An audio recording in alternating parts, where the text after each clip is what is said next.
গণেশ পুজোয় বচসার জেরে গলার নলি কেটে খুন, গ্রেপ্তার অভিযুক্ত।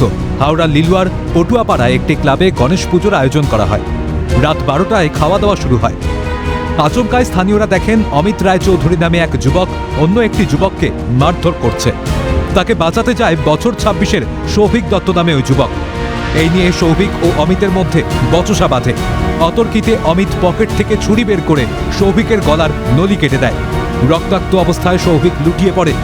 হাওড়ার TL জয়সওয়াল হাসপাতালে নিয়ে যাওয়া হলে চিকিৎসকরা সৌভিককে মৃত বলে ঘোষণা করেন। ঘটনাস্থলে পৌঁছায় পুলিশ। অভিযুক্ত অমিতকে গ্রেফতার করা হয়। ঘটনাস্থলটি ঘিরে দেয় পুলিশ।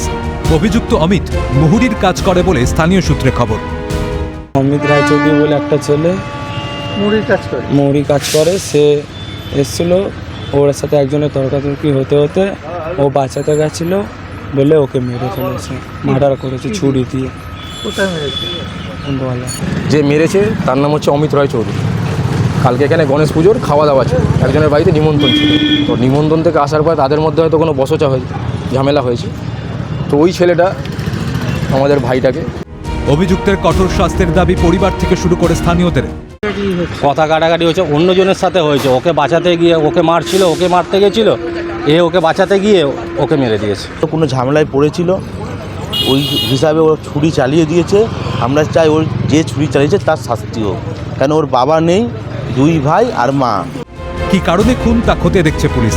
আগে থেকেই সৌভিক এবং অমিত একে অপরের পরিচিত ছিল কিনা, সৌভিকের সঙ্গে অভিযুক্ত অমিতের কোনো শত্রুতা ছিল কিনা তা খতিয়ে দেখছে পুলিশ। এই অমিতের সঙ্গে এক বন্ধুর বচসা হয় এবং তারই প্রতিবাদ করতে আসে সৌভিক দত্ত বলে এলাকার এক যুবক। সে সময় অমিত পকেট থেকে ধারালো অস্ত্র বার করে সৌভিকের গলায় আঘাত করে, তার গলার নলি কেটে দেওয়া হয় এবং এলাকার স্থানীয় সূত্রে যে খবর উঠে আসছে, এই ঘটনায় কিন্তু তাকে গ্রেপ্তার করা হয়। হাওড়া থেকে দেবকুমার দেও, ক্যালকাটা নিউজ।